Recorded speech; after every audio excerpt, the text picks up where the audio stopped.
ici je vais présenter un nouveau calcul de somme divergente qui est un peu moins connu. C'est que la somme des carrés des entiers vaut 0. En fait, plus généralement, si tu prends la somme des entiers à la puissance 2 à une puissance paire, ça vaut tout le temps 0. Donc comment on va calculer ça? Bah déjà par la même opération, on calcule S moins 8S, et ça va faire la somme n plus grand que 0, moins 1 puissance n,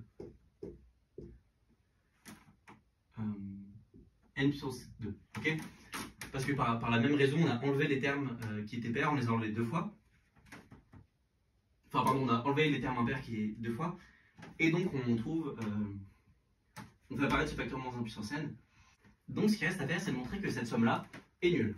Ce qui va être beaucoup plus facile.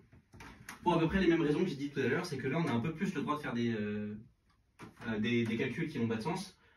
Parce qu'on a une somme dont les termes partiels ne sont pas bornés, mais sont gros de n, donc sont quand même plutôt gentils par rapport aux termes partiels de cette somme-là.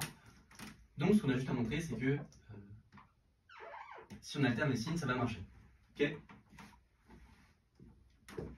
et l'idée, c'est qu'on va utiliser à répétition le fait que la somme des moins 1 puissance n, ça vaut 1 sur 2. Ça, j'en ai déjà parlé dans la dernière vidéo. Si tu veux une manière rapide d'être convaincu, ça c'est 1, moins 1, plus 1, blablabla.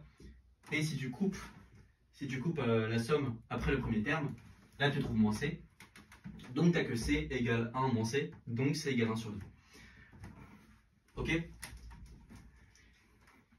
Donc maintenant, le truc qu'on va faire, c'est que on va regarder un carré et on va représenter géométriquement la somme de moins 1 puissance n, n carré. Ok? Donc on ajoute plus 1 le premier carré, on ajoute moins 1 sur ce deuxième carré, et on continue plus 1. Et en fait, cette grille, on va un peu oublier le fait que les signes ici, ils oscillent, okay, parce que au début, lui, il commence à plus 1, ensuite, on lui enlève 1, puis on ajoute le deuxième carré qui est en moins 1, parce qu'il fait partie du deuxième carré. Et donc, en fait, quand on somme comme ça, la limite du carré, ça va être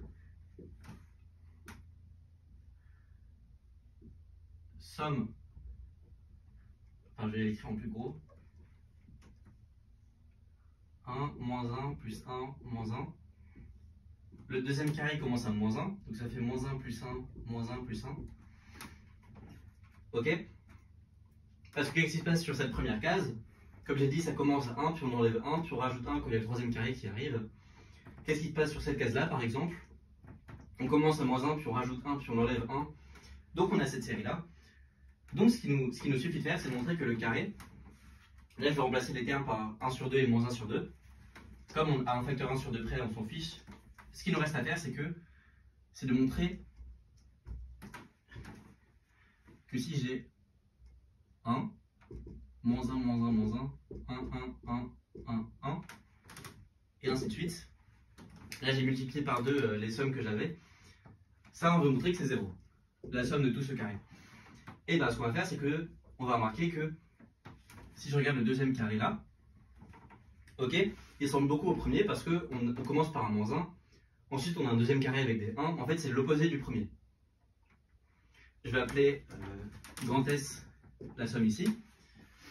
Ce qu'on a, c'est que S est égal à 1 plus 2 fois somme n plus grand que 1 de moins 1 puissance n. On regarde la ligne tout en haut et la colonne tout à gauche. La ligne tout en haut, elle fait moins 1, plus 1, moins 1, etc. Et la colonne tout en gauche, elle fait moins 1, plus 1, etc. S égale à tout ça, moins S. Ok? Parce que ça, c'est encore la même somme. De ça, on en tire que cette somme-là, elle vaut moins 1 sur 2. Parce que la somme, si on lui rajoute 1, ça vaut 1 sur 2.